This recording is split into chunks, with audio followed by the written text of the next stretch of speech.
ओम शांति। ओम शांति। आज 14 जुलाई 2026 आज की साकार मुरली के अनमोल मधुर महावाक्य सुनेंगे। मीठे मीठे बाबा के मीठे बच्चे, याद की यात्रा में कभी थकना नहीं। देह अभिमान के तूफान थकाते हैं। देही अभिमानी बनो तो थक दूर हो जाएगी। याद के यात्रा में कभी थकना नहीं। देह अभिमान के तूफान थकाते हैं। देह अभिमानी बनो तो थक दूर हो जाएगी। प्रश्न है, कौन सा संस्कार 21 जन्मों की श्रेष्ठ तकदीर को बिगाड़ने वाला है? कौन सा संस्कार 21 जन्मों की श्रेष्ठ तकदीर को बिगाड़ने वाला है? उत्तर है, बाबा कहते, अगर किसी में रूठने का संस्कार है, बाप से व पढ़ाई से रूठ जाते हैं, तो 21 जन्मों की तकदीर बिगड़ जाती है। इसलिए बाबा कहते, मीठे मीठे बच्चे, देह अभिमान के वश कभी भी ये उल्टा नशा नहीं चढ़ना चाहिए। देह अभिमान के वश कभी भी ये उल्टा नशा नहीं चढ़ना चाहिए कि मैंने इतनों को समझाया, इतनी मदद की, देखो बाबा कितनी बड़ी अथॉरिटी, फिर भी कितना निरहंकारी है। इसलिए सी फादर गीत है, रात के राही थक मत जाना। ओम शांति। मीठे मीठे सिक्की लधे बच्चों ने गीत सुना, और जो योग युक्त सर्विसेबल बच्चे हैं वह इसका अर्थ झट समझ लेते हैं। हम रात के राही अर्थात ब्राह्मणों की अब रात पूरी हुई। भक्ति मार्ग को रात कहा जाता है। आधा कल्प रात का पूरा होता है। हद का भी दिन और रात है। ये फिर ब्राह्मणों का आधा कल्प दिन और आधा कल्प रात होती है। इस समय जबकि बाप आते हैं तो अंधियारा है। प्रभात होने का पहला पूर है। सवेरा हो रहा है। सवेरा हो रहा है। बाबा कहते, बच्चे जानते हैं। अब बाप कहते हैं, मीठे मीठे बच्चे, याद की यात्रा में थक नहीं जाना। जैसे जिस्मानी यात्रा होती है, आगे पैदल जाते थे बहुत धीरे धीरे, बीच में मंजिल बनी रहती है। मालूम रहता है हमको फलानी फलानी मंजिल पर ठहरना है। आगे बहुत श्रद्धा से पैदल जाते थे, उसमें बड़ी मेहनत है। अब यह तो बहुत सहज है। इसको कहा जाता है सहज याद व योग। सिर्फ बाप को याद करना है। थकने का मतलब ही है देह अभिमानी बनना। हाँ, इसमें कोई शक नहीं है। माया के विघ्न पड़ेंगे, परंतु इसमें थक नहीं जाना है। थक जाने से देह अभिमान आ जाता। बाप कहते, बच्चे, शरीर निर्वाह के लिए काम तो करना है, उसके लिए छुट्टी है। 8 घंटा शरीर निर्वाह, 8 घंटा आराम, बाकी 8 घंटा इसमें दो। अभी तो पूरा 8 घंटा कोई देते ही नहीं। बाबा कहते, अंत में 8 घंटा तक रहेंगे। चार्ट को बढ़ाते रहो। यहाँ जब आकर बैठते हो तो याद दिलाई जाती है, जिसको तुम निष्ठा कहते हो। बाबा की याद में आकर बैठते हो। इसका मतलब ये नहीं कि सिर्फ यहाँ आकर याद में बैठना है। ऐसे बहुत हैं, समझते हैं 5-10 मिनट योग करके उठे, परंतु बाप तो कहते हैं धंधा धोरी करते कहाँ आते जाते हो तो भी तुम योग में रहो। कहाँ गंगा स्नान आदि करने जाते हो तो राम राम जपते हो ना, जपते हो ना। यहाँ तुमको कुछ सिमरना नहीं है, सिर्फ बाप को याद करना है। यह बाप बच्चों से ही बात कर रहे हैं। तुम्हारा कल्याण ही है याद की यात्रा में, इसमें थकना नहीं है। इसमें तूफान बहुत आएंगे। तूफान कोई मिट्टी आदि के नहीं है। बाबा कहते तूफान कोई मिट्टी आदि के नहीं है। माया के तूफान आने से बुद्धि का योग टूट जाता। फिर देह अभिमान में आने से धंधाधोरी बच्चे याद आ जाते। बाप कहते अब तो ये धंधाधोरी आदि सब खलास हो जाने हैं। तुम्हारे बच्चे वारिस बनने ही नहीं, अब खत्म हो जाने हैं। अभी तो वारिस बेहद के बाप के खड़े हैं। हद का वर्षा मुर्दाबाद होना है। साहूकार लोग समझते कि अब बच्चा बड़ा होगा, शादी करेंगे, फिर ये होगा। बाप कहते अभी इतना टाइम ही नहीं, इसलिए दुनिया से बिल्कुल मोह हटा दो। ये तो कब्रिस्तान है। धंधाधोरी बच्चे आदि के चिंतन में मरेंगे तो मुफ्त अपनी बर्बादी कर देंगे। शिव बाबा को याद करेंगे तो आबादी बहुत होगी। देह अभिमान में आने से बर्बादी होती है। देही अभिमानी बनने में आबादी होती है। बाबा कहते जितना याद करेंगे उतना भविष्य 21 जन्म वर्षा पाएंगे। याद नहीं करेंगे तो बहुत घाटा पड़ जाएगा। बाबा कहते वे फिर कल्पांतर के लिए हो जाएगा। इतनी बड़ी घाटे की बात है, ख्याल रखना चाहिए हम पूरा वर्षा कैसे पाएं। बाबा कहते ख्याल रखना चाहिए कि हम वर्षा कैसे पाएं पूरा। धन की भी बहुत लालच नहीं रखनी चाहिए। टू मच में नहीं जाना चाहिए। कोई देवाला मारते हैं तो बहुत फिक्रात हो जाती है। शिव बाबा को बिल्कुल भूल जाते हैं। फिर दोष रखते हैं कि ज्ञान में आए हैं तब देवाला मारा है, बीमार हो पड़े हैं। ये कभी नहीं समझना चाहिए बीमारी आदि होती है। ये तो कर्म भोग है। अच्छा, वे कर्म विनाश हो जाएंगे। धर्मराज के डंडे खाने से तो बीमारी अच्छी है ना। कर्म भोग चुकतू करना है, ये तो महारोगी शरीर है।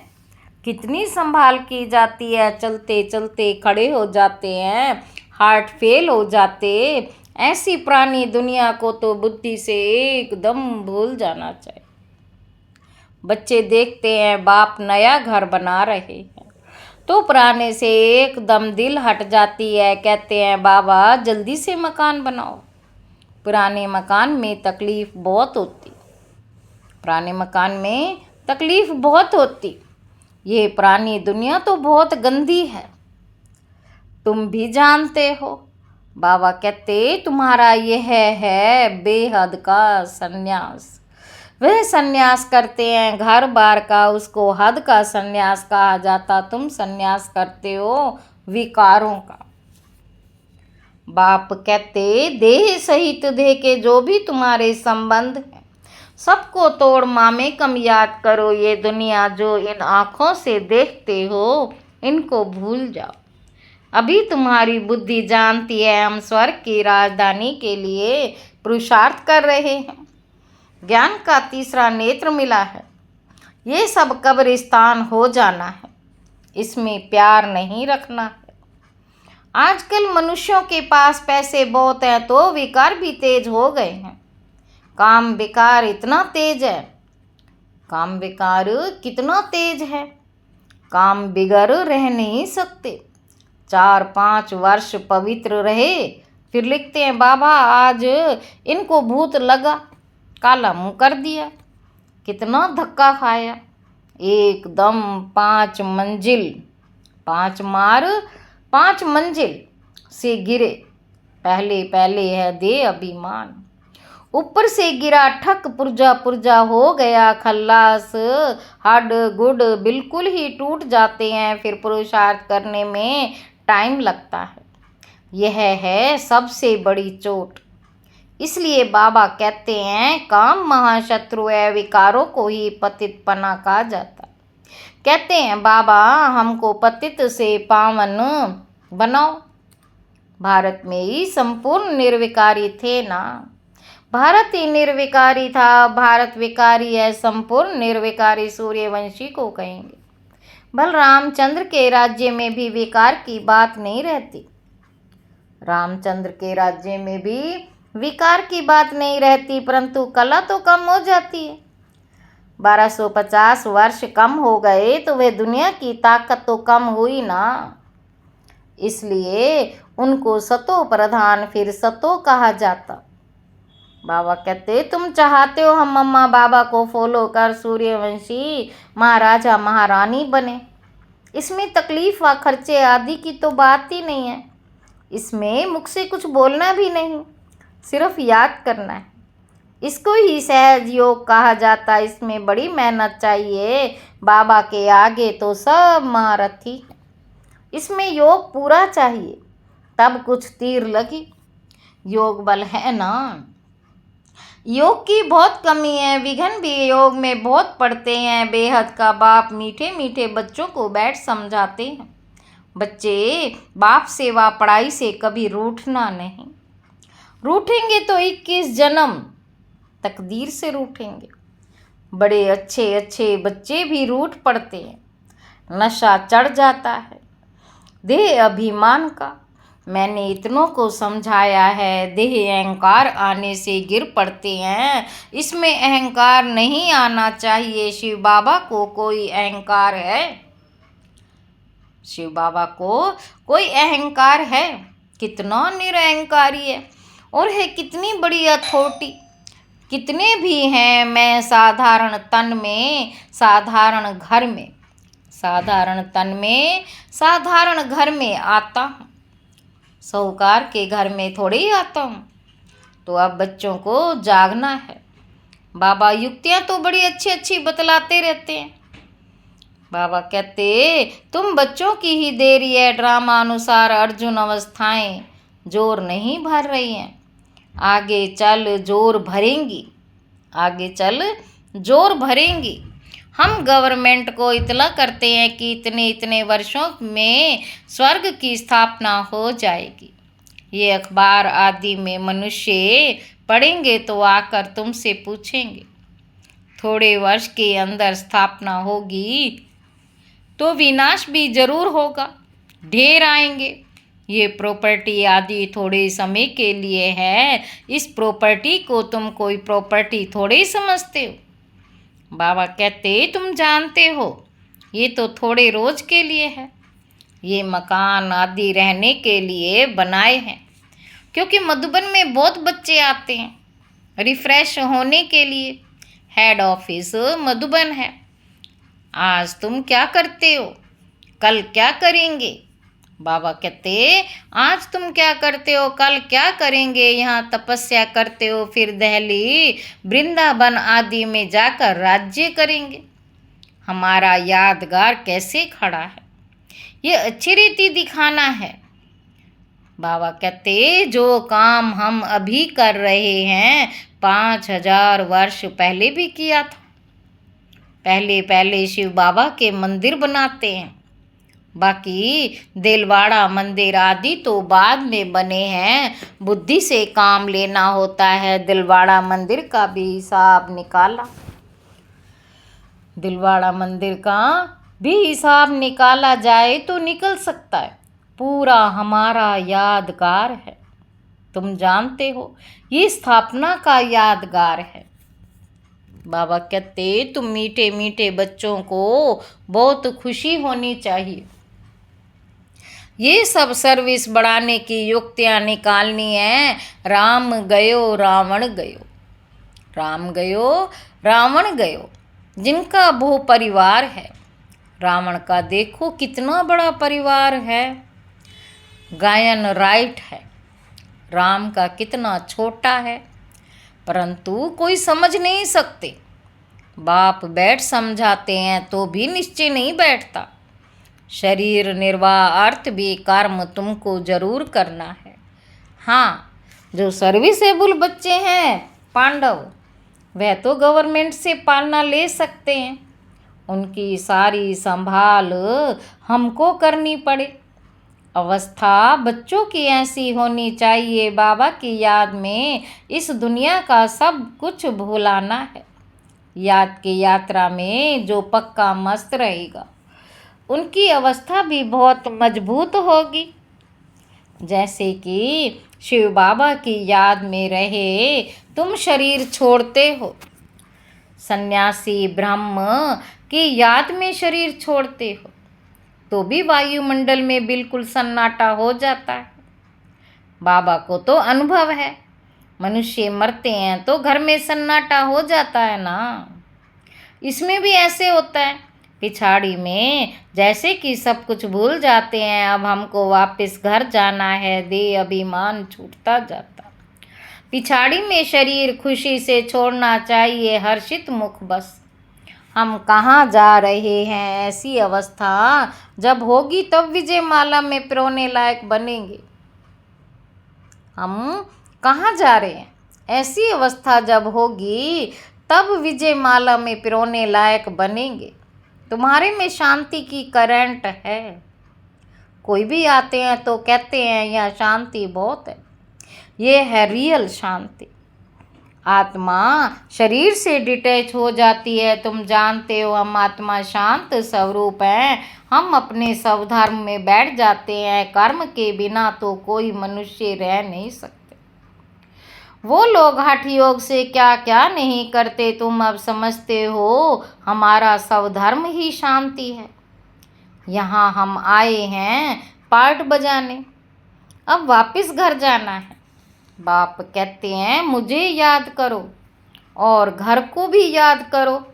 बाप को याद करने से वर्षा मिलेगा। बाप कहते मुझे भी घर में याद करो, यहाँ तो मैं टेम्परेरी आता हूँ, यहाँ तो मैं टेम्परेरी आता हूँ। तुम्हारी बुद्धि शांति धाम में टिकनी चाहिए। बाबा की याद में घर का भी वर्षा लेना है ना। वह है आत्माओं का घर, यह है जीवात्माओं का घर। अपने घर को भी नहीं भूलो, बाप को भी नहीं भूलो। बाप को याद करने से ही पवित्र बन घर चले जाएंगे। ज्ञान को धारण करने से फिर राजाई करने आएंगे नई दुनिया में। जितना हो सके औरों को रास्ता बताते जाओ। Always see father, always see father. तुम जानते हो बाप ने क्या किया, सब कुछ माताओं को दे दिया। उसने ही डायरेक्शन दिया कि सब कुछ माताओं की सर्विस में लगाओ। एक को देख दूसरे ने फॉलो किया, एक को देख दूसरों ने फॉलो किया, सवा हो गए। परंतु फिर जब टिक भी सके ना, ड्रामा अनुसार भट्टी भी बननी थी। पाकिस्तान हिंदुस्तान हुआ। तुम्हारी भट्टी पहले शुरू ही हुई पाकिस्तान में। तुमने नदी को क्रॉस किया। शास्त्रों में तो क्या क्या बातें लिख दी हैं, प्रैक्टिकल में तो अब तुम सुनते हो ना। फिर कल्प बाद तुम ही सुनेंगे। अब बाप कहते हैं हियर नो इविल, धंधा आदि भल करो परंतु hear no evil, hear no evil. बाप कहते हर बात में श्री मत लो। बाबा इस हालत में हम क्या करें, तो बाबा सब बता देंगे। कोई भी बात पूछनी हो तो तुम बाबा के पास जाओ। तुम डरते क्यों हो? कदम कदम पर पूछना है। श्रीमत पर चलने से कदम कदम में पदम है। श्रीमत पर चलने से कदम कदम में पदम है। तुम्हारा सेकंड बाय सेकंड जो पास होता उसमें पदम है। तो कितनी कमाई हो रही है। अच्छा, मीठे मीठे सिक्के लधे बच्चों प्रति माता पिता बाप दादा का याद प्यार और गुड मॉर्निंग। रूहानी बाप के रूहानी बच्चों को नमस्ते। हम रूहानी बच्चों की रूहानी बाप दादा को याद प्यार और नमस्ते। बाबा नमस्ते, शुक्रिया बाबा शुक्रिया। धारणा के लिए मुख्य सार पहला पॉइंट है, विजयमाला में पिरोने के लिए इस शरीर से डिटेच होने का पूरा पुरुषार्थ करना है। देह अभिमान को छोड़ते जाना है, इस दुनिया को बुद्धि से भूलना है। दूसरा पॉइंट है, टू मच धन की लालच में नहीं जाना है। बाप की याद के सिवाय दूसरा कोई चिंतन ना रहे। कभी भी बाप सेवा पढ़ाई से रूठना नहीं है। वरदान है, मालिकपन की स्मृति द्वारा हाईएस्ट अथॉरिटी का अनुभव करने वाले। मालिकपन की स्मृति द्वारा हाईएस्ट अथॉरिटी का अनुभव करने वाले कंबाइंड रूपधारी भव। पहले अपने शरीर और आत्मा के कंबाइंड रूप को स्मृति में रखो। शरीर रचना है, आत्मा रचता है। शरीर रचना है, आत्मा रचता है। इससे मालिकपन स्वतः स्मृति में रहेगा। मालिकपन स्वतः स्मृति में रहेगा। मालिकपन की स्मृति से स्वयं को हाईएस्ट अथॉरिटी अनुभव करेंगे। शरीर को चलाने वाले होंगे दूसरा बाप और बच्चा। शिव शक्ति के कंबाइंड स्वरूप की स्मृति से, शिव शक्ति के कंबाइंड स्वरूप की स्मृति से माया के विघ्नों को अथॉरिटी से पार कर लेंगे। स्लोगन है, विस्तार को सेकंड में समा कर ज्ञान के सार का अनुभव करो और कराओ। ये अव्यक्त इशारे ज्वाला स्वरूप स्थिति में रहे शक्तिशाली याद का अनुभव करो।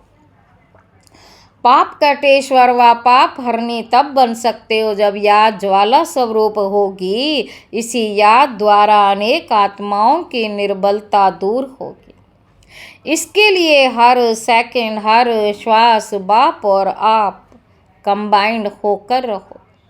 कोई भी समय साधारण याद ना हो।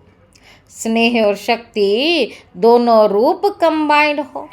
स्नेह और शक्ति दोनों रूप कंबाइंड हो। अच्छा, ओम शांति।